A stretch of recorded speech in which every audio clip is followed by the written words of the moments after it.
गौ माता ने बताया कि कौन से पाप इंसान को गरीबी की ओर ले जाते हैं। गौ माता की इस अद्भुत और पवित्र कथा को जो भी व्यक्ति ध्यानपूर्वक सुनता है, उसके जीवन से सभी दुख और कष्ट सदा के लिए समाप्त हो जाते हैं।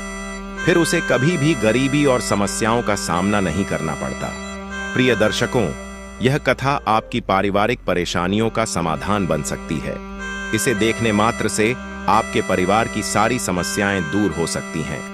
नमस्कार प्रिय दर्शकों, हर हर महादेव। आज की कथा आरंभ करने से पहले आपसे एक निवेदन है। गरुड़ पुराण में कहा गया है कि जो भी कथा या शिक्षा बीच में छोड़ दी जाती है, वह व्यक्ति के लिए पाप का कारण बनती है। इसलिए कृपया इस कथा को अंत तक अवश्य सुनें। यदि आप एक सच्चे सनातनी हैं और भगवान श्री राम में अटूट आस्था रखते हैं, तो अभी इस वीडियो को लाइक करें, चैनल को सब्सक्राइब करें और कमेंट में जय श्री राम लिखकर अपना समर्थन दिखाएं। तो चलिए प्रिय दर्शकों, बिना किसी विलंब के आज की प्रेरणादायक कथा शुरू करते हैं। प्रिय भक्तों, आज की कथा बहुत ही हृदयस्पर्शी है। इसमें हम जानेंगे कि गौ माता ने इंसान के कौन से पापों को उसकी गरीबी और दुख का कारण बताया है। साथ ही यह भी जानेंगे कि वे कौन से 3 लोग हैं जिनकी वजह से घर में हमेशा कष्ट और अशांति बनी रहती है। जिस घर में इन 3 लोगों का वास होता है, वहां मां लक्ष्मी का कभी प्रवेश नहीं होता। प्रिय भक्तों, एक समय की बात है जब भगवान शिव और माता पार्वती कैलाश पर्वत पर विराजमान थे। शांत और दिव्य वातावरण में दोनों पृथ्वी लोक के सौंदर्य का आनंद ले रहे थे। तभी माता पार्वती ने भगवान शिव से कहा, हे नाथ, हमें पृथ्वी लोक पर भ्रमण किए हुए बहुत समय हो गया है। मेरा मन कहता है कि आज हमें वहां जाकर भ्रमण करना चाहिए। भगवान शिव मुस्कुराते हुए बोले, हे उमा, तुमने सही कहा। आज हमें पृथ्वी लोक पर जाकर देखना चाहिए कि वहां क्या हो रहा है। यह कहकर भगवान शिव और माता पार्वती पृथ्वी लोक पर प्रकट हुए और एक सुंदर बगीचे में एक विशाल वृक्ष की छाया में बैठ गए। वहां चारों ओर हरी भरी घास फैली हुई थी और कई गायें उस घास को चर रही थीं। तभी उनमें से एक गौ माता भगवान शिव और माता पार्वती के पास आकर खड़ी हो गई। गौ माता ने विनम्रता से झुककर कहा, हे देव, आपके दर्शन पाकर मैं धन्य हो गई। मेरे मन में एक प्रश्न है जिसका उत्तर मुझे अब तक किसी भी संत या ज्ञानी से नहीं मिल सका। कृपया मेरे इस प्रश्न का उत्तर दें। भगवान शिव ने गौ माता से कहा, पूछो गौ माता, तुम्हारे मन में क्या प्रश्न है? गौ माता ने कहा, हे प्रभु, इंसान को किस पाप के कारण गरीबी का सामना करना पड़ता है? और वे 3 लोग कौन हैं जिनके प्रभाव से घर का सर्वनाश हो जाता है? क्या मनुष्य को केवल उसके भाग्य के कारण अमीरी या गरीबी मिलती है? भगवान शिव मुस्कुराते हुए बोले, हे गौ माता, तुम्हारा प्रश्न अत्यंत महत्वपूर्ण है और मैं तुम्हें इसका उत्तर अवश्य दूंगा। यह पूर्ण सत्य नहीं है कि केवल भाग्य ही इंसान की गरीबी और अमीरी का कारण होता है। इसके पीछे कुछ अन्य कारण भी होते हैं। गौ माता ने कहा, हे प्रभु, कृपया मुझे विस्तार से समझाएं। तब भगवान शिव ने कहा, हे गौ माता, मैं तुम्हारे इस प्रश्न का उत्तर एक कथा के माध्यम से दूंगा, जिससे तुम्हें सब कुछ स्पष्ट हो जाएगा। भगवान शिव ने कथा सुनाना प्रारंभ किया। यह प्राचीन काल की बात है।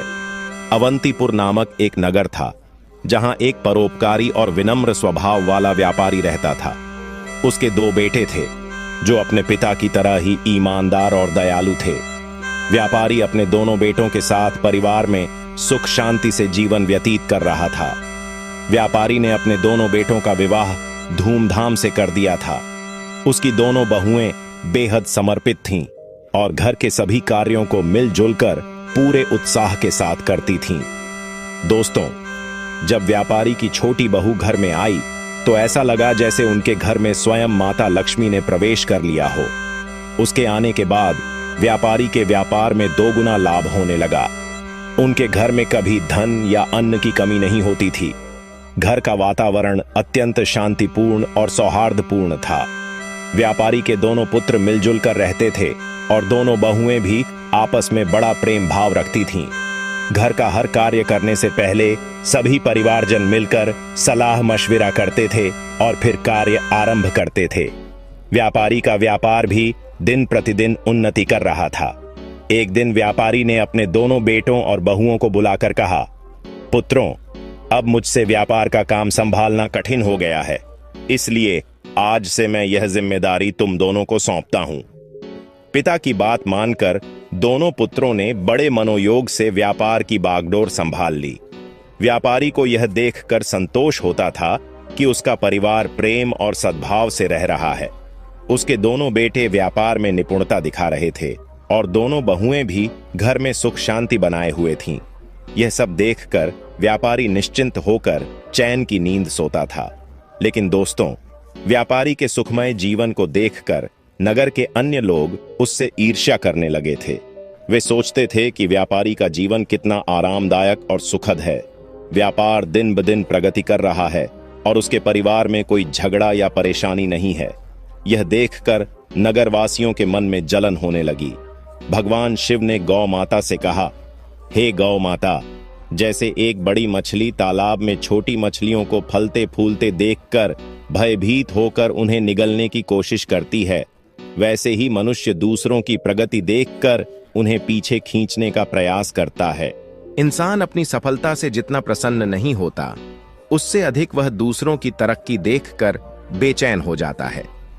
एक विद्वान ने ठीक ही कहा है कि मनुष्य अपने दुख से उतना परेशान नहीं होता जितना वह दूसरों के सुख से व्यथित होता है। इसी जलन के कारण नगरवासी व्यापारी के प्रति षड्यंत्र रचने लगे। उन्होंने सोचा कि किस प्रकार उसके जीवन को कष्टपूर्ण बना दिया जाए। नगर के कुछ लोग व्यापारी के कुल पुरोहित के पास गए और बोले, हे पुरोहित जी, आप यहाँ अभाव में जीवन व्यतीत कर रहे हैं, जबकि आपका यजमान ऐश्वर्य और वैभव से परिपूर्ण जीवन बिता रहा है। वह अपनी बहुओं के हाथ का स्वादिष्ट भोजन कर रहा है और सुख संपत्ति का आनंद ले रहा है। पुरोहित ने कहा, आप लोग यह सब क्यों कह रहे हैं? आपकी बात का अभिप्राय क्या है? तब नगरवासियों ने बताया, पुरोहित जी, याद कीजिए, व्यापारी ने आपको आखिरी बार अपने घर कब बुलाया था? अगर वह आपको यज्ञ और पूजा के लिए नहीं बुलाएगा तो आपकी आय कैसे होगी? आपको दान दक्षिणा कैसे मिलेगी? यदि यह स्थिति बनी रही तो आप और आपके परिवार को भूखा रहना पड़ेगा। पुरोहित ने यह बात सुनकर सोचा, यह तो सच है। व्यापारी ने बहुत समय से मुझे अपने घर आमंत्रित नहीं किया है। उसका जीवन सुखमय है, लेकिन मेरा जीवन कठिनाई से गुजर रहा है। यह सोचकर पुरोहित भी बेचैन हो गया। नगरवासियों ने पुरोहित से कहा, अगर आप चाहते हैं कि आपका जीवन सुखद बने और आपको दान दक्षिणा मिले, तो आपको ऐसा उपाय करना होगा जिससे आपके यजमान के घर में कुछ कठिनाइयां आएं। जब उसके घर में अशांति होगी, तभी वह आपसे समाधान मांगने आएगा और आपको हवन पूजन के लिए बुलाएगा। इतना कहकर नगरवासी पुरोहित को भड़काकर अपने अपने घर चले गए। नगरवासियों की बातों से प्रभावित होकर वह पुरोहित चिंता में डूब गया और सोचने लगा, अब मैं ऐसा क्या उपाय करूं जिससे व्यापारी के घर में कलह और उसके व्यापार में हानि होने लगे। तभी वह पुरोहित अपने गुरु के पास सलाह लेने गया और उनसे कहा, हे गुरुदेव, कृपया मेरी सहायता करें। यदि आप मेरी मदद नहीं करेंगे तो मेरा परिवार भूखों मर जाएगा। जैसे एक मछली का जीवन तालाब के पानी पर निर्भर करता है, वैसे ही पुरोहितों और पंडितों का जीवन उनके यजमानों पर आधारित होता है। यदि यजमान के घर में कोई समस्या नहीं होगी और वे हमें पूजा पाठ के लिए नहीं बुलाएंगे तो हमारा गुजारा कैसे होगा? हम धन कैसे अर्जित करेंगे? गुरु ने उसकी समस्या सुनकर कहा, हे शिष्य, चिंता मत करो, मुझे बताओ कि तुम्हारी समस्या क्या है, मैं अवश्य इसका समाधान करूंगा। पुरोहित ने उत्तर दिया, हे गुरुदेव, मैं चाहता हूं कि व्यापारी के जीवन में कुछ समस्याएं आएं, उसके घर में कलह हो और उसके व्यापार में हानि हो, तभी वह मुझे अपने घर पूजा पाठ के लिए बुलाएगा। गुरु ने ध्यान पूर्वक सुनकर कहा, हे शिष्य, व्यापारी के सुखद जीवन का मुख्य कारण उसकी छोटी बहू है। वह भगवान विष्णु और माता लक्ष्मी की नित्य पूजा करती है, जिसके कारण उनके घर पर दिव्य कृपा बनी हुई है।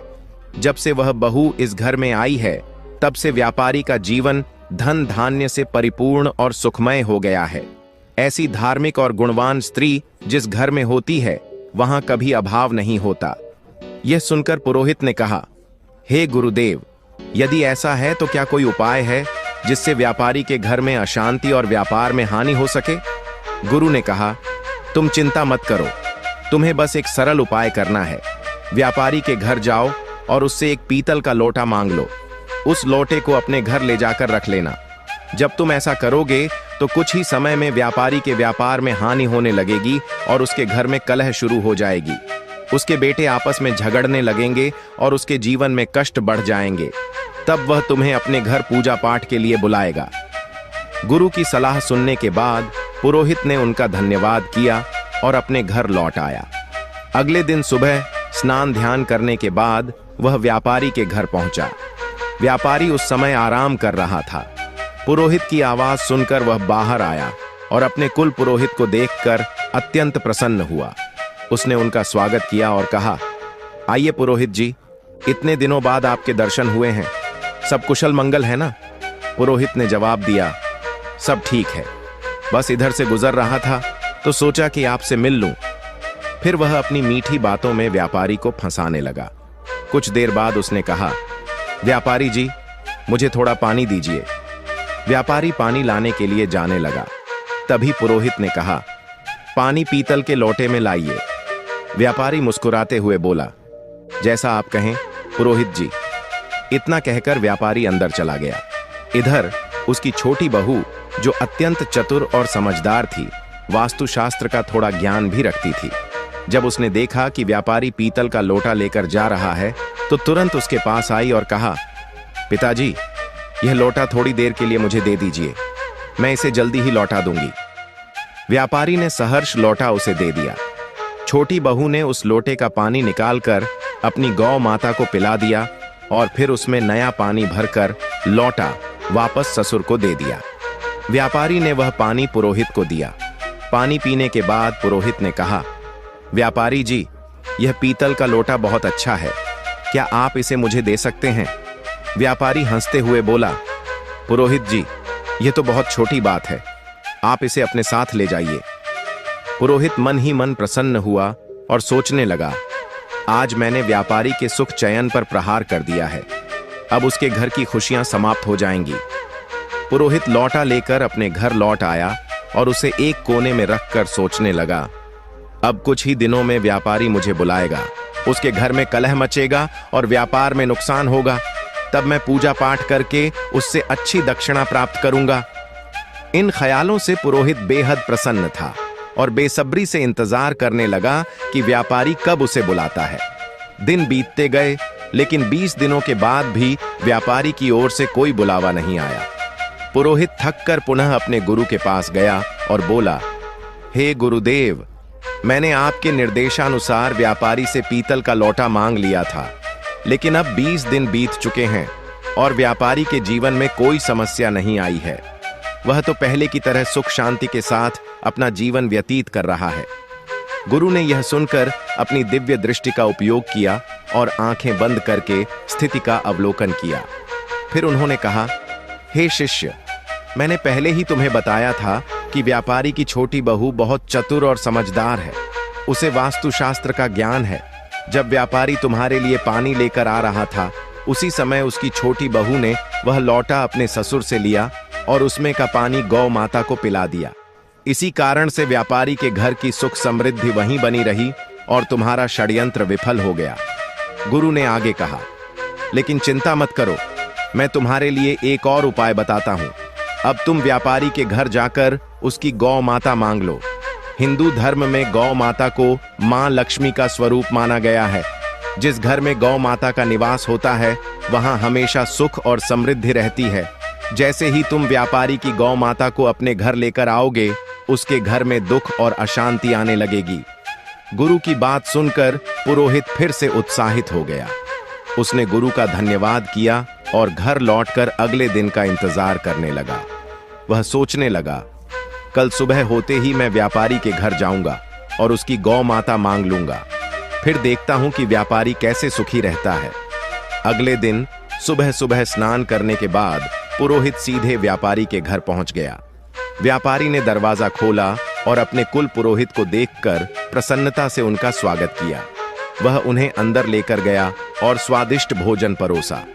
भोजन के बाद व्यापारी ने पूछा, पुरोहित जी, आज आपके आगमन का क्या कारण है? सब कुशल तो है? पुरोहित ने दुख भरे शब्दों में कहा, व्यापारी जी, इस समय मैं बहुत कठिनाई में हूं।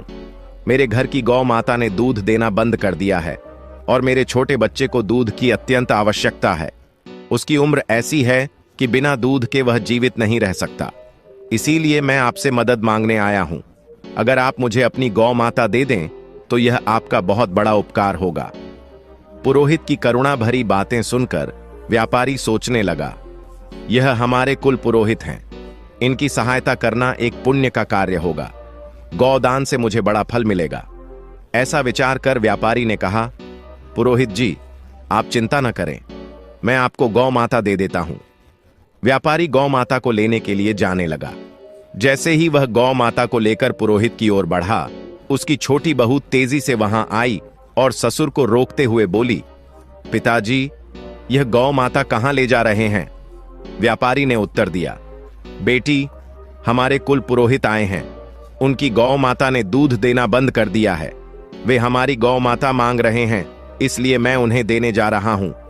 छोटी बहू ने समझदारी से जवाब दिया, पिताजी, कृपया थोड़ी देर रुकें, मैं अभी आती हूं। वह अंदर गई और एक कटोरी में हल्दी और चंदन का रंग घोल कर लाई।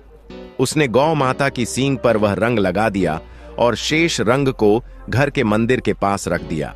फिर वह ससुर से बोली, पिताजी, अब आप इस गौ माता को पुरोहित जी को दे सकते हैं। छोटी बहू की समझदारी ने व्यापारी के घर की समृद्धि को एक बार फिर सुरक्षित कर दिया। पुरोहित व्यापारी से गौ माता लेकर अपने घर लौट आता है और उसे खुशी खुशी अपने आंगन में बांध देता है। वह सोचता है, अब कुछ ही दिनों में व्यापारी को अपने घर की समस्याओं का सामना करना पड़ेगा और वह मुझे पूजा पाठ के लिए बुलाएगा। इस विचार से पुरोहित मन ही मन प्रसन्न होता है और व्यापारी के बुलावे का बेसब्री से इंतजार करने लगता है। लेकिन कई दिन बीतने के बाद भी व्यापारी की ओर से कोई संदेश नहीं आता। पुरोहित को यह असहज लगने लगा। आखिरकार वह दोबारा अपने गुरु के पास गया और बोला, हे गुरुदेव, मैंने आपके निर्देशानुसार व्यापारी की गौ माता अपने घर ले आई, लेकिन अब तक व्यापारी के जीवन में कोई कष्ट नहीं आया है। वह तो पहले से भी अधिक सुख शांति से अपना जीवन व्यतीत कर रहा है। गुरु ने ध्यान लगाकर अपनी दिव्य दृष्टि से सब कुछ देखा और कहा, हे शिष्य, मैंने पहले ही कहा था कि व्यापारी की छोटी बहू बहुत बुद्धिमान और चतुर है। उसने तुम्हारे षड्यंत्र को भांप लिया था। जब तुम व्यापारी से गौ माता मांगने गए थे, तब उसने गौ माता की सींग पर जो रंग लगाया था वही उसके घर की समृद्धि का कारण है। उसने उस रंग को मंदिर के पास रख दिया था, जिससे उनके घर का सुख वहीं बंधा रहा। तुम्हारा यह प्रयास विफल हो गया। गुरु ने आगे कहा, लेकिन चिंता मत करो, अब तुम व्यापारी के घर जाकर वह रंग की कटोरी मांग लो। उस रंग को अपने घर लाने के बाद ही तुम व्यापारी के सुख को समाप्त कर पाओगे। गुरु की बात सुनकर पुरोहित ने उनकी सलाह मान ली और व्यापारी के घर पहुंचा। उसने बहाने से व्यापारी से रंग से भरी कटोरी मांगी। व्यापारी उसकी बात मानकर कटोरी लेने अंदर गया। इधर व्यापारी की छोटी बहू पहले ही सतर्क थी। उसने उस कटोरी में रखे पुराने रंग को निकालकर उसमें नया रंग भर दिया। जब व्यापारी कटोरी लेकर बाहर आया तो उसने वही कटोरी पुरोहित को दे दी।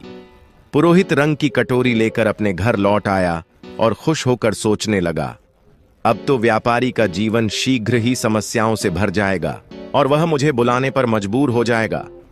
लेकिन महीनों बीत गए और व्यापारी का जीवन पहले से भी अधिक सुखद और समृद्ध होता चला गया।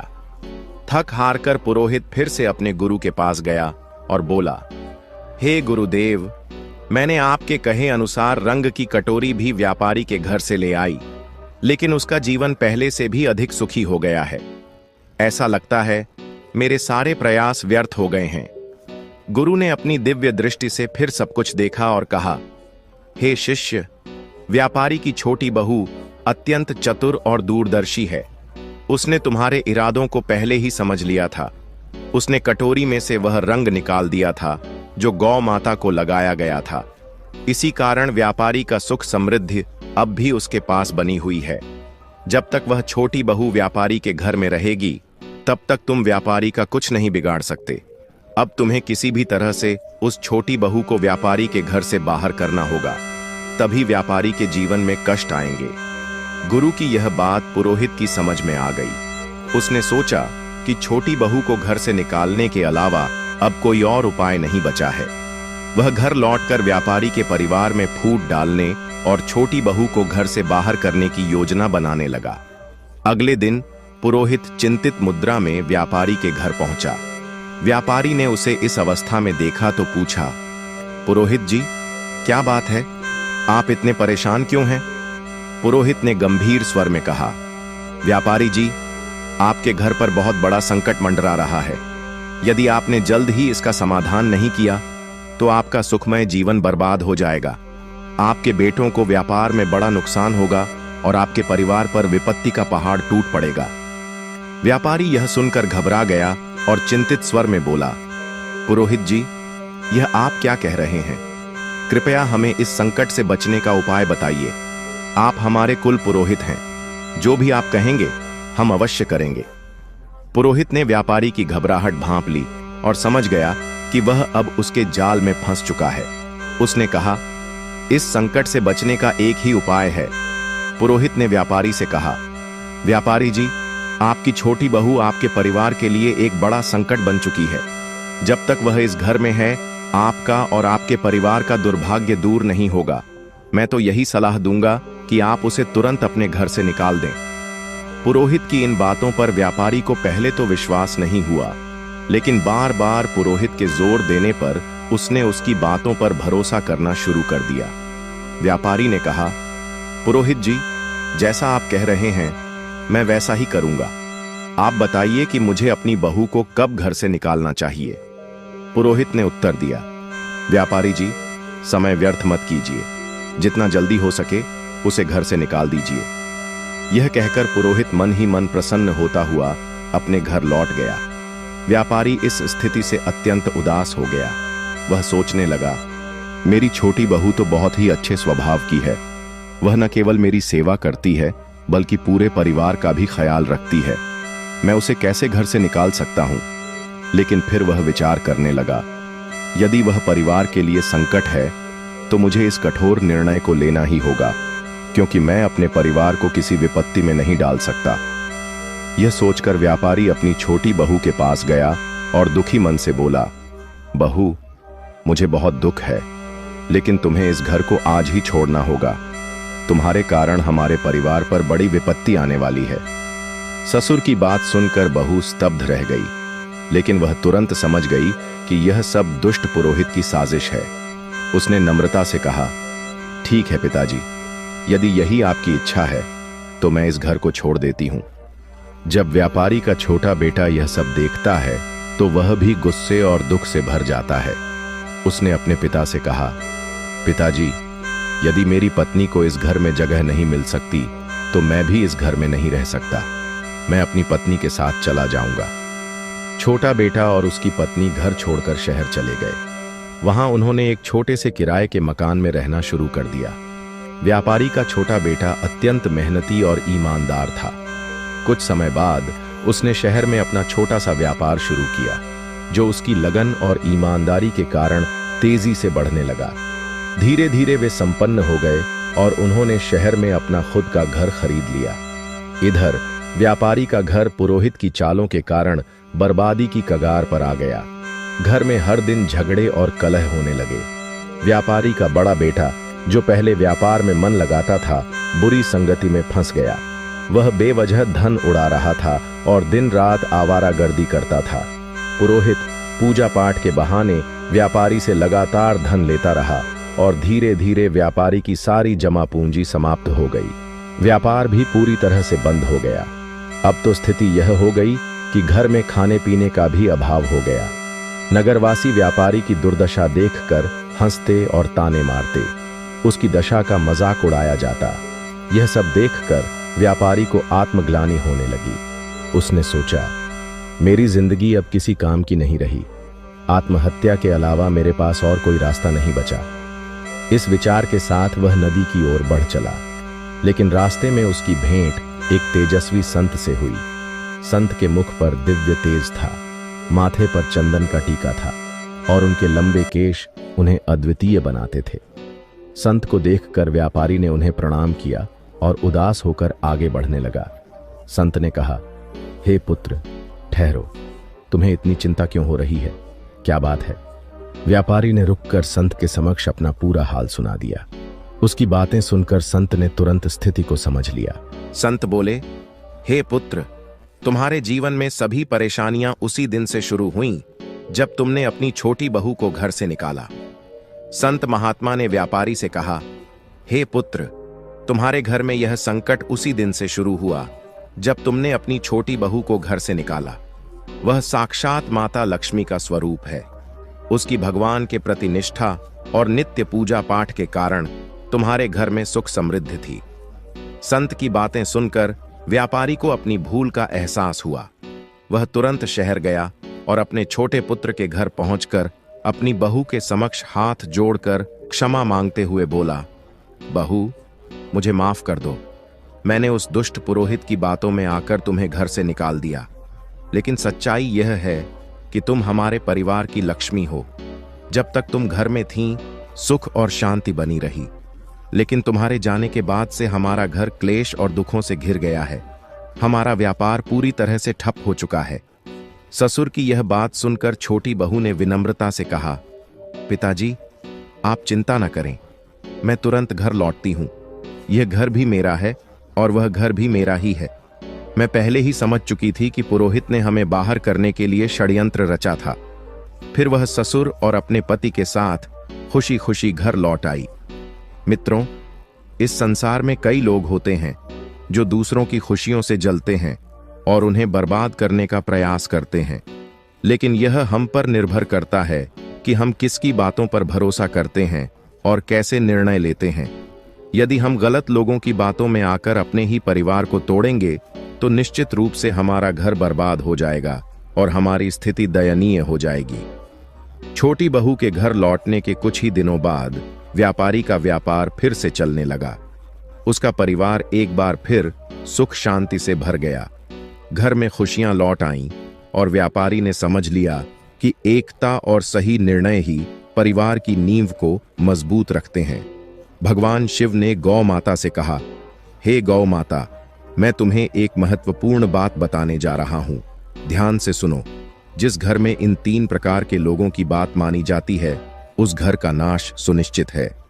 गौ माता ने पूछा, हे प्रभु, वे 3 लोग कौन हैं?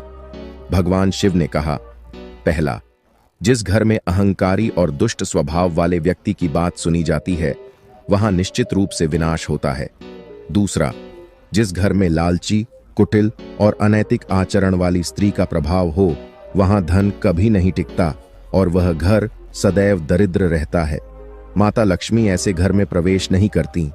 तीसरा, जिस घर में बाहरी व्यक्तियों की बातों को अधिक महत्व दिया जाता है और उनके कहे अनुसार घर चलता है, वह घर भी बर्बाद हो जाता है। भगवान शिव ने आगे कहा, हे गौ माता, तुम्हारा दूसरा प्रश्न था कि मनुष्य किस पाप के कारण गरीब या अमीर बनता है। तो सुनो, गीता में भगवान श्री कृष्ण ने कहा है कि मनुष्य को कभी भी अपने विवेक, परिश्रम, बुद्धि और उद्यम पर संदेह नहीं करना चाहिए। उसे सदैव सत्य और धर्म के मार्ग पर चलते हुए निरंतर कर्म करना चाहिए। जो व्यक्ति अपने आप पर संदेह करता है और असत्य का साथ देता है, वह कभी भी सफलता प्राप्त नहीं कर सकता। गरीबी और अमीरी जीवन की धुरी है। जो मनुष्य निरंतर प्रयास करता है और अपने कर्मों पर विश्वास रखता है, वह निश्चित रूप से गरीबी के दलदल से बाहर निकल आता है। गौ माता ने यह सुनकर कहा, हे प्रभु, आपके मुख से यह कथा सुनकर मैं धन्य हो गई। प्रिय भक्तों, यह कथा हमें सिखाती है कि सच्चाई, ईमानदारी और विवेक का अनुसरण करना ही जीवन की सच्ची सफलता का मार्ग है। इस कथा के बारे में आपकी क्या राय है? कृपया अपनी अमूल्य टिप्पणियां हमें कमेंट बॉक्स में जरूर लिखें। हमें आशा है कि इस कथा ने आपको आध्यात्मिक प्रेरणा दी होगी। प्रिय दर्शकों, आगे की कथा में आपको एक ऐसा अनमोल संदेश मिलेगा जो आपके जीवन को नई दिशा प्रदान करेगा। यह कहानी पति पत्नी के पवित्र रिश्ते की गहराई और उसकी महत्ता को समझाने का प्रयास करेगी। पति पत्नी का रिश्ता संसार के सबसे अनमोल और महत्वपूर्ण बंधनों में से एक है। यह सिर्फ दो व्यक्तियों का संबंध नहीं है, बल्कि यह विश्वास, प्रेम और जिम्मेदारी का एक अटूट संगम है। यह रिश्ता तभी मजबूत बनता है जब दोनों एक दूसरे का साथ निभाएं और हर परिस्थिति में एक दूसरे के साथ खड़े रहें। लेकिन अगर इस रिश्ते में दूरियां आ जाएं, तो यह केवल दुख और पछतावा ही लेकर आता है। आज हम एक ऐसी कथा सुनाने जा रहे हैं जो पति पत्नी के रिश्ते को एक नई दृष्टि से समझने का अवसर प्रदान करेगी। यह कहानी उन स्त्रियों और पुरुषों के लिए एक संदेश है जो अपने जीवन साथी के महत्व को अनदेखा करते हैं या उनके साथ रिश्तों में लापरवाही बरतते हैं। मित्रों, यह देखा गया है कि कई बार कुछ पत्नियां अपने पति के साथ रात में सोने से कतराती है। वे उन्हें अपने पास आने से रोकती हैं और तरह तरह के बहाने बनाकर दूरी बना लेती हैं। ऐसी स्थिति केवल उनके रिश्ते को ही नहीं, बल्कि उनके पूरे जीवन को भी प्रभावित करती है। ऐसी महिलाएं अक्सर अपने निर्णयों पर पछताती हैं, लेकिन तब तक बहुत देर हो चुकी होती है। यह कथा उन महिलाओं के लिए एक चेतावनी है जो अपने रिश्तों में दूरी पैदा करती हैं। अब सवाल यह उठता है कि क्या पति पत्नी का एक साथ सोना उनके रिश्ते के लिए आवश्यक है? इस प्रश्न का उत्तर आज हम एक कथा के माध्यम से समझने का प्रयास करेंगे। प्रिय दर्शकों, यह कहा जाता है कि कुछ पत्नियां अपने पति के पास आने पर उन्हें अपमानित करती हैं, खरी खोटी सुनाती हैं और उन्हें भला बुरा कहती हैं। ऐसी महिलाओं को यह समझना चाहिए कि उनका ऐसा व्यवहार न केवल उनके पति को, बल्कि उनके स्वयं के जीवन को भी बर्बाद कर सकता है। जो स्त्री अपने पति को अपने पास आने से रोकती है, वह एक बड़ा पाप करती है। एक बार की बात है, मधुपुर नामक एक नगर था। नगर के पास एक घना जंगल था, जिसके बीच में एक सुंदर तालाब स्थित था। उस तालाब का पानी इतना स्वच्छ था कि उसमें आसमान की परछाई भी स्पष्ट रूप से दिखाई देती थी। तालाब के चारों ओर छोटे छोटे पेड़ थे, जिन पर पक्षियों की चहचहाहट सुनाई देती थी। तालाब के पास एक मिट्टी का छोटा सा घर था, जिसमें रघुवीर नाम का एक किसान अपनी पत्नी पूनम और 2 बच्चों के साथ रहता था। उनके परिवार में एक बेटा और एक बेटी थी। पूनम अपने अप्रतिम सौंदर्य के लिए पूरे क्षेत्र में प्रसिद्ध थी। उसकी सुंदरता ऐसी थी कि यदि कोई अजनबी भी उसके घर आता और उसे देखता तो मोहित हो जाता। एक दिन की बात है, सूर्य अस्त हो चुका था। आकाश में तारे टिमटिमा रहे थे और वातावरण शांत था। पूरा गांव गहरी नींद में डूबा हुआ था। लेकिन इसी शांत रात में रघुवीर अपने घर से बाहर निकला और जंगल की ओर चलने लगा। यह रात का तीसरा पहर था। रघुवीर के चेहरे पर अजीब सी खुशी थी। वह तेज कदमों से घने जंगल की ओर बढ़ रहा था, जैसे उसे कोई महत्वपूर्ण चीज मिलने वाली हो। घने पेड़ों के बीच से गुजरते हुए वह तालाब के पास पहुंचा। वहां से उसे एक झोपड़ी दिखाई दी। झोपड़ी के बाहर एक सुंदर स्त्री खड़ी थी, जिसका नाम निशा था। निशा को देखते ही रघुवीर के चेहरे पर हल्की मुस्कान आ गई। निशा ने भी मुस्कुराते हुए कहा, स्वामी, आज इतनी देर क्यों कर दी? मैं पिछले 1 घंटे से आपका इंतजार कर रही थी। मुझे लगा कि आप आज नहीं आएंगे, इसलिए मैं जाने ही वाली थी। तभी मुझे किसी के कदमों की आहट सुनाई दी। मैंने देखा कि आप आ रहे हैं, तो मैं यहीं रुक गई, निशा ने कहा। रघुवीर मुस्कुराते हुए बोला, हे प्रिय, आज मेरी पत्नी को नींद नहीं आ रही थी। मैं उसे सुलाने में व्यस्त था। उसने कहा कि उसे नहीं पता क्यों, लेकिन उसकी आंखों में आज नींद नहीं थी। मैंने उसे अपने पास बुलाया और अपनी बाहों में लेटा लिया। जब वह गहरी नींद में सो गई, तो मैं चुपके से उठकर तुम्हारे पास चला आया। इस कारण आज मुझे थोड़ा समय लग गया। मैं इसके लिए क्षमा चाहता हूं। निशा ने उसकी बात सुनकर कहा, स्वामी, मैं समझती हूं, लेकिन अगली बार इतनी देर मत करना। यहां आपका इंतजार करते करते मुझे काफी समय हो गया था। चलिए, अब झोपड़ी के अंदर चलते हैं। हमें सुबह होने से पहले अपने अपने घर लौटना होगा। रघुवीर और निशा दोनों झोपड़ी के अंदर चले गए। उस रात उन्होंने अपनी झूठी खुशियों का आनंद लिया। रघुवीर, जो अपनी पत्नी पूनम को धोखे में रखता था, हर रात निशा से चोरी छुपे मिलने आता था। वहीं निशा भी अपने पति को धोखा देकर रघुवीर से मिलने आती थी। जब पति पत्नी के बीच भावनात्मक और शारीरिक दूरी आ जाती है तो उनका रिश्ता बिखरने लगता है। यह सिर्फ उनके जीवन को ही नहीं बल्कि उनके बच्चों और समाज को भी प्रभावित करता है। रघुवीर और निशा दोनों अपने अपने जीवन साथी को धोखा देकर इस अनुचित रिश्ते में शामिल थे। उनका यह सिलसिला लंबे समय तक चलता रहा। लेकिन दोस्तों, यह जानना जरूरी है कि जो स्त्री अपने पति को धोखा देती है और जो पुरुष अपनी पत्नी को छलता है, उनके जीवन में इसका क्या परिणाम होता है। अब आगे की कथा में जानते हैं कि इस प्रकार के कृत्य के क्या दुष्परिणाम हो सकते हैं। इंद्रलोक का वातावरण शांत था। आकाश में तारे झिलमिला रहे थे और मंद मंद सुगंधित पवन बह रही थी। देवराज इंद्र अपने सिंहासन पर विराजमान थे और उनके चारों ओर दिव्य प्रकाश फैला हुआ था। इसी समय आकाश मार्ग से गरुड़ महाराज अपने विशाल पंखों की गति से उड़ते हुए नारायण नारायण का जाप करते हुए इंद्रलोक पहुंचे। उन्होंने देवराज इंद्र को प्रणाम किया और हाथ जोड़कर कहा, हे देवराज, मैं पृथ्वी लोक से लौट रहा हूं। वहां मैंने एक ऐसी घटना देखी जिसने मेरे मन में अनेक प्रश्न उत्पन्न कर दिए हैं। कृपा करके इन प्रश्नों का समाधान करें। देवराज इंद्र ने गरुड़ को स्नेहपूर्वक देखा और कहा, हे गरुड़, तुम इतने व्यथित क्यों हो? कौन सी बात तुम्हें परेशान कर रही है? निसंकोच अपनी बात मुझसे कहो। गरुड़ ने नम्रता से कहा, हे देवराज, जब मैं पृथ्वी लोक पर भ्रमण कर रहा था तो मैंने एक विचित्र दृश्य देखा। एक स्त्री जो अपने पति और बच्चों के साथ रहती थी, रात के समय अपने पति और बच्चों को धोखा देकर घर से निकल गई। उसने अपने पति को सुलाया और जंगल की ओर चल पड़ी। वहां वह एक झोपड़ी के पास खड़ी थी, जैसे किसी पुरुष का इंतजार कर रही हो। दूसरी ओर एक पुरुष जो अपने परिवार का मुखिया था, वह भी अपनी पत्नी और बच्चों को धोखा देकर जंगल के रास्ते से उसी झोपड़ी में पहुंचा। मैंने देखा कि वह स्त्री और वह पुरुष, जो दोनों अपने अपने परिवारों के लिए जिम्मेदार थे, एक दूसरे से मिलकर अनैतिक संबंध बना रहे थे। यह दृश्य देखकर मेरा मन विचलित हो गया।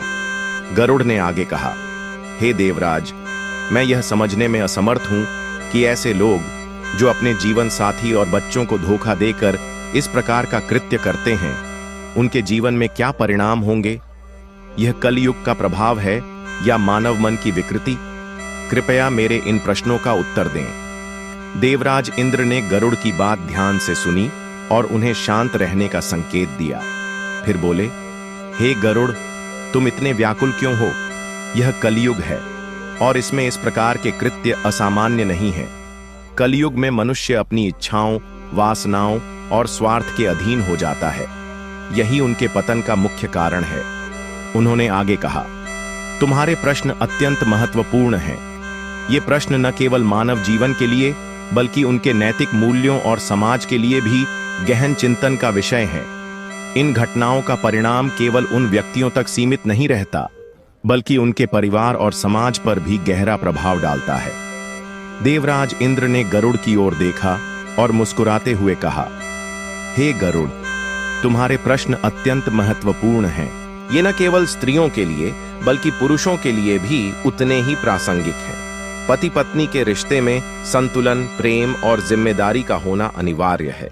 यदि इनमें से कोई एक अपने कर्तव्यों को भूल जाए तो इसका परिणाम पूरे परिवार और समाज पर गहरा प्रभाव डालता है। अब मैं तुम्हारे प्रश्नों का उत्तर एक कथा के माध्यम से दूंगा। इसे ध्यानपूर्वक सुनो और इसे मानव जाति के कल्याण के लिए उपयोग करो। गरुड़ ने कहा, हे देवराज, कृपया विस्तार से बताएं। देवराज इंद्र ने कथा आरंभ की। एक समय की बात है, सुजानगढ़ नामक नगर में सुभाष नाम का एक धनवान व्यापारी रहता था। वह अपनी मेहनत और चतुराई से खूब धन कमाता था। सुभाष अनाज को किसानों से कम दाम पर खरीदता और ऊंचे दामों पर व्यापारियों को बेचता। इस प्रकार उसकी संपत्ति दिन ब दिन बढ़ती गई। सुभाष का एकमात्र पुत्र था अमन, जिसे वह और उसकी पत्नी श्रुति अत्यधिक स्नेह करते थे। लेकिन अमन को बचपन से अधिक आजादी मिली हुई थी। वह जो चाहता वही करता। सुभाष और श्रुति ने उसे कभी किसी चीज के लिए मना नहीं किया। कहते हैं कि अत्यधिक आजादी इंसान को बिगाड़ देती है। अमन के साथ भी यही हुआ। वह बुरी संगत में पड़ गया और जुआ खेलने, नशा करने और वेश्याओं के पास जाने का आदी हो गया। धीरे धीरे उसने अपने पिता की संपत्ति बर्बाद करनी शुरू कर दी। गरुड़ ने पूछा, हे देवराज, अमन ने ऐसा क्यों किया? क्या उसके माता पिता ने उसे रोकने का प्रयास नहीं किया? देवराज इंद्र ने उत्तर दिया, हे गरुड़, सुभाष और श्रुति ने अमन को समझाने की बहुत कोशिश की, लेकिन जब कोई व्यक्ति बुरी संगत में पड़ जाता है तो उसे सही रास्ते पर लाना अत्यंत कठिन हो जाता है। अमन ने अपने माता पिता की बातों को अनसुना कर दिया। उसने अपनी मां से झूठ बोलकर धन मांगना शुरू किया और जुए में हार जाता। वेश्याओं और नशे की लत ने उसे उसकी इच्छाओं का गुलाम बना दिया। अमन की आदतें इतनी बिगड़ गईं कि उसने न केवल अपने पिता की संपत्ति बर्बाद की, बल्कि अपने स्वास्थ्य और चरित्र को भी खो दिया। देवराज इंद्र ने आगे कहा, यह कथा उन माता पिता के लिए एक चेतावनी है जो अपने बच्चों को अनुशासन में नहीं रखते। अत्यधिक छूट और बुरी संगत किसी भी व्यक्ति को बर्बादी की ओर ले जाती है। गरुड़ ने कहा, हे देवराज, यह कथा अत्यंत शिक्षाप्रद है, कृपया इसे विस्तार से सुनाइए। देवराज इंद्र ने कहा, सुनो गरुड़, जब सुभाष को पता चला कि उसका पुत्र अमन जुआ, नशा और वेश्यावृत्ति में लिप्त है तो वह बहुत दुखी हुआ। उसने सोचा कि यदि अमन की आदतों को रोका नहीं गया तो वह उसकी मेहनत से अर्जित सारी संपत्ति बर्बाद कर देगा। इस समस्या का समाधान खोजते हुए सुभाष ने मन ही मन विचार किया, यदि अमन का विवाह करवा दिया जाए तो शायद वह अपनी बुरी आदतें छोड़ दे। जब घर में उसकी पत्नी आएगी तो वह अपना ध्यान परिवार पर केंद्रित करेगा और वेश्याओं के पास जाना बंद कर देगा। इस सोच के साथ सुभाष ने एक धनवान सेठ की सुंदर और गुणवान बेटी निर्मला से अमन का रिश्ता तय कर दिया। निर्मला न केवल रूपवती थी, बल्कि अपने गुणों और नेक स्वभाव के कारण पूरे क्षेत्र में प्रशंसा पाती थी। कुछ ही समय बाद अमन और निर्मला का विवाह हो गया। विवाह के बाद अमन का व्यवहार बदलने लगा। निर्मला की सुंदरता और उसके गुणों ने अमन को गहराई से प्रभावित किया। उसने वेश्याओं के पास जाना पूरी तरह से छोड़ दिया और अब घर पर ही रहने लगा। कुछ समय तक सब कुछ सही चलता रहा। निर्मला ने अपनी अच्छाइयों और प्रेम से अमन को सुधारने का हर संभव प्रयास किया, लेकिन समय कभी किसी के लिए रुकता नहीं। अमन के माता पिता वृद्ध हो चुके थे और एक दिन वृद्धावस्था के कारण उन्होंने इस संसार को त्याग दिया। उनके जाने के बाद अमन पर कोई मार्गदर्शन करने वाला नहीं बचा। निर्मला के साथ रहते हुए अमन ने वेश्याओं का साथ तो छोड़ दिया, लेकिन उसकी जुए की लत अभी भी बनी हुई थी। यह लत धीरे धीरे उसे बर्बादी की ओर ले जाने लगी। कुछ ही समय में अमन ने अपने पिता की वर्षों की मेहनत से अर्जित सारी संपत्ति जुए में हार दी। अब उसके पास ना तो धन बचा था और ना ही कोई हुनर। वह पूरी तरह से कंगाल हो चुका था। एक दिन निर्मला ने उससे कहा, स्वामी, अब तो हमारे पास खाने के लिए भी कुछ नहीं बचा है। कृपया कोई नौकरी खोजिए ताकि हम अपना गुजारा कर सकें। पर कहते हैं कि ज्ञान और कौशल ही इंसान की असली पहचान होते हैं। अगर कोई व्यक्ति राजा के पास नौकरी मांगने जाता है तो राजा सबसे पहले यही पूछता है कि उस व्यक्ति के पास क्या हुनर और योग्यताएं हैं। अगर उसके पास कोई कौशल नहीं होता तो उसे वहां से खाली हाथ लौटा दिया जाता है।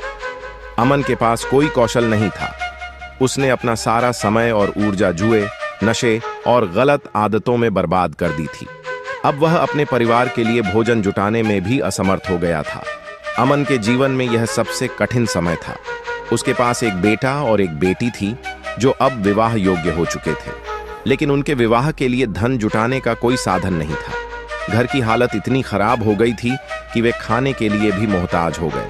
अमन की यह स्थिति उसे निरंतर पछतावे और निराशा में ढकेल रही थी। एक दिन अमन अपनी पत्नी निर्मला के पास गया और उससे अपनी इच्छाओं की पूर्ति के लिए बात करने लगा, लेकिन निर्मला ने उसे शांत और गंभीर स्वर में कहा, स्वामी, जीवन का सबसे बड़ा सुख केवल काम वासना में नहीं होता।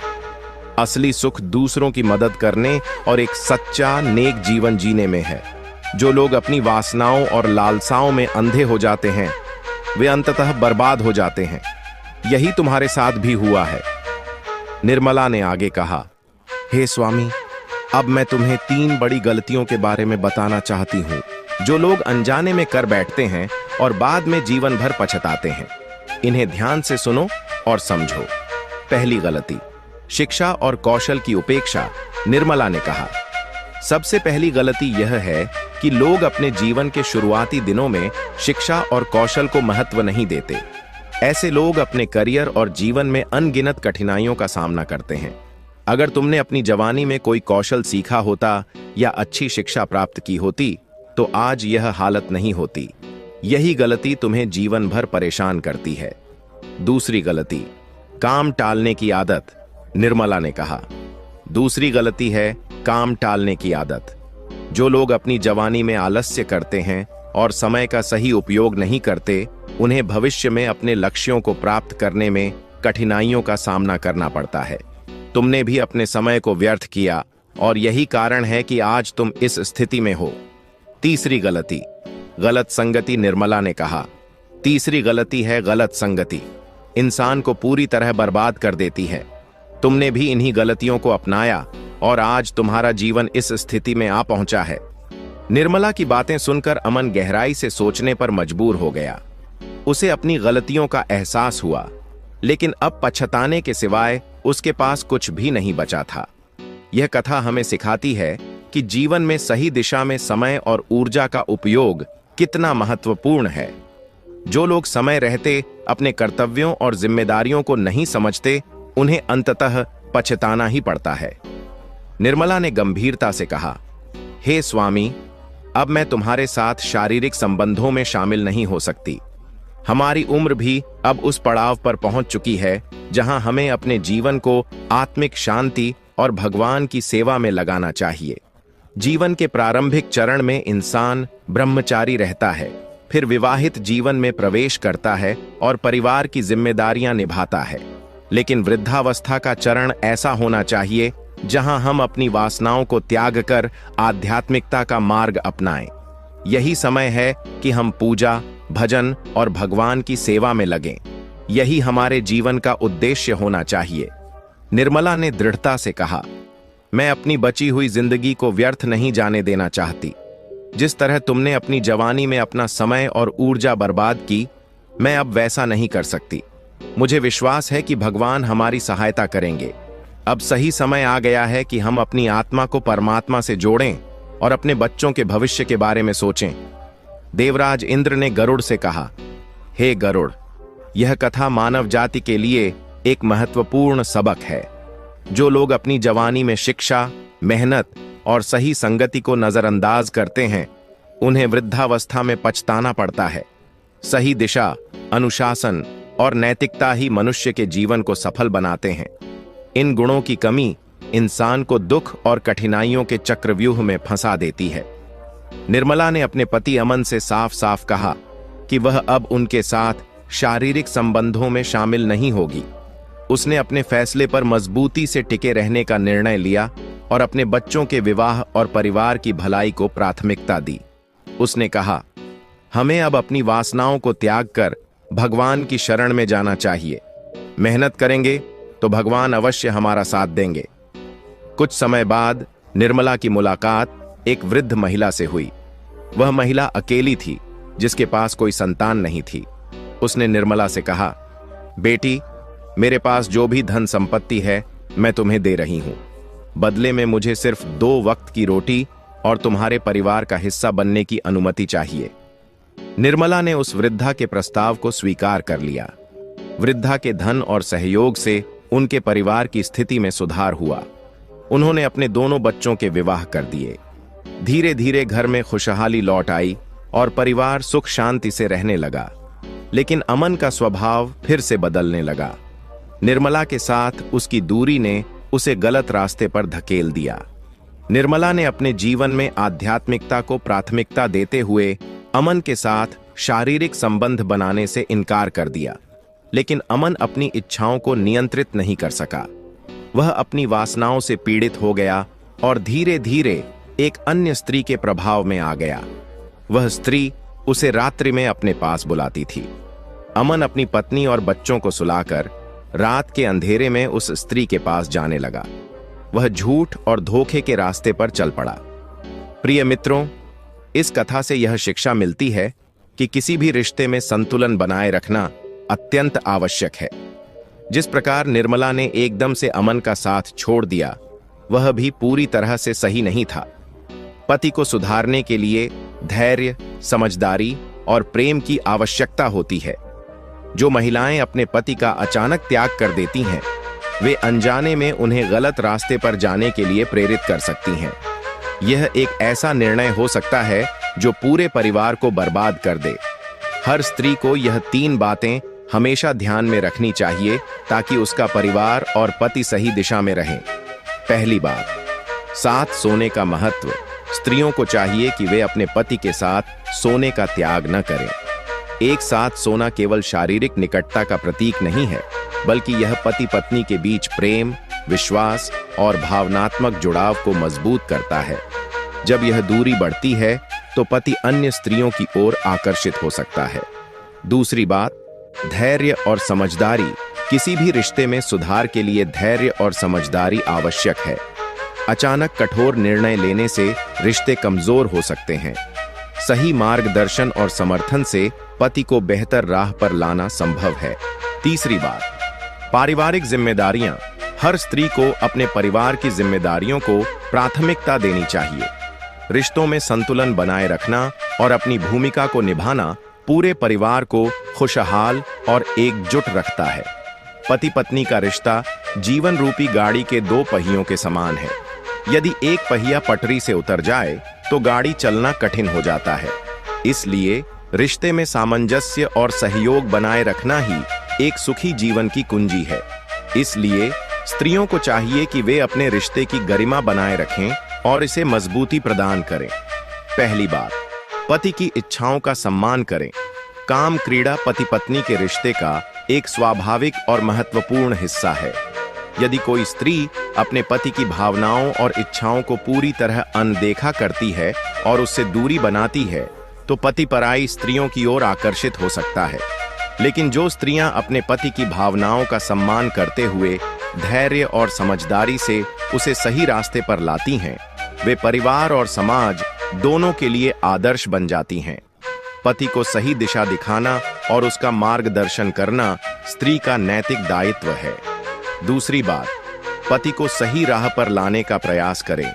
यदि पति किसी बुरी आदत या वासना में फंसा हुआ है, तो स्त्री को उसे सुधारने का प्रयास करना चाहिए। उसे अच्छे सत्संग में ले जाना, धार्मिक चर्चा सुनाना और मंदिर या आध्यात्मिक स्थानों पर ले जाना ऐसे उपाय हैं जो किसी भी व्यक्ति को सुधार सकते हैं। स्त्री को अपने पति की कमजोरियों को समझते हुए धैर्यपूर्वक उसे सही दिशा में ले जाने का प्रयास करना चाहिए। लेकिन यह प्रयास तभी सफल होता है जब इसमें संयम और समझदारी हो। तीसरी बात, परिवार की भलाई को प्राथमिकता दें। पति पत्नी दोनों को यह समझना चाहिए कि उनका रिश्ता केवल व्यक्तिगत संतोष तक सीमित नहीं है, बल्कि यह पूरे परिवार की नींव है। यदि कोई भी अपने कर्तव्यों को नजरअंदाज करता है, तो इसका परिणाम पूरे परिवार को भुगतना पड़ता है। केवल भगवान की भक्ति करना पर्याप्त नहीं है। परिवार की देखभाल और पति को सही मार्ग पर रखना भी उतना ही महत्वपूर्ण है।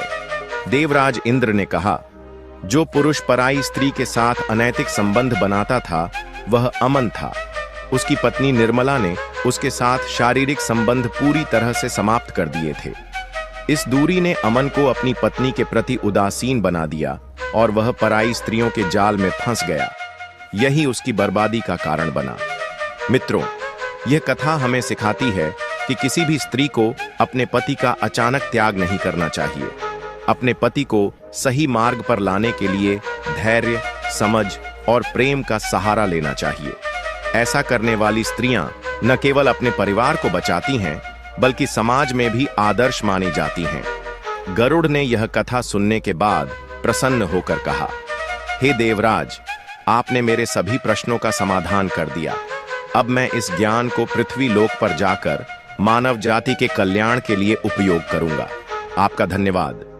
इसके बाद गरुड़ वहां से विदा हो गए। यह कथा हमें सिखाती है कि पति पत्नी का रिश्ता केवल साथ रहने का नाम नहीं है, बल्कि यह एक दूसरे को समझने, सहयोग करने और सही दिशा दिखाने का माध्यम है। जहां संतुलन और सामंजस्य होता है, वहीं परिवार और समाज में सुख और शांति बनी रहती है। 3 महत्वपूर्ण बातें भावनात्मक और शारीरिक जुड़ाव बनाए रखें। स्त्रियों को चाहिए कि वे अपने पति के साथ भावनात्मक और शारीरिक निकटता बनाए रखें। यदि वे अपने पति से दूरी बनाती हैं, तो पति के गलत राह पर जाने की संभावना बढ़ जाती है। अपने पति को धीरे धीरे सुधारने का प्रयास करें, न कि उसे पूरी तरह त्याग दें। रिश्ते में समझ और धैर्य का महत्व। पति पत्नी का रिश्ता आपसी समझ और धैर्य पर आधारित होता है।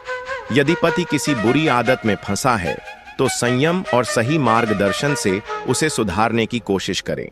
उसे अनदेखा करना या पूरी तरह त्याग देना उचित समाधान नहीं है। परिवार की भलाई को प्राथमिकता दें। किसी भी परिस्थिति में परिवार की भलाई सबसे महत्वपूर्ण होनी चाहिए। पति पत्नी दोनों को एक दूसरे का सहयोग करना चाहिए और अपने बच्चों के लिए आदर्श बनना चाहिए। यदि परिवार टूटता है, तो इसका असर न केवल बच्चों पर बल्कि पूरे समाज पर पड़ता है। प्रिय भक्तों, इस कथा के बारे में आपके क्या विचार हैं? कृपया अपनी अमूल्य राय हमें कमेंट बॉक्स में जरूर बताएं। हमें उम्मीद है कि यह कथा आपको प्रेरणादायक लगी होगी और आपके जीवन में नई सोच लेकर आई होगी। अगर यह कथा आपको अच्छी लगी हो, तो कृपया इस वीडियो को लाइक करें और इस ज्ञानवर्धक संदेश को अधिक से अधिक लोगों तक पहुंचाने के लिए इसे अपने मित्रों और परिवार के साथ साझा करें। साथ ही कमेंट सेक्शन में जय श्री कृष्णा लिखकर अपनी श्रद्धा प्रकट करें। इस वीडियो को अंत तक देखने के लिए आप सभी का दिल से धन्यवाद। जय श्री राम।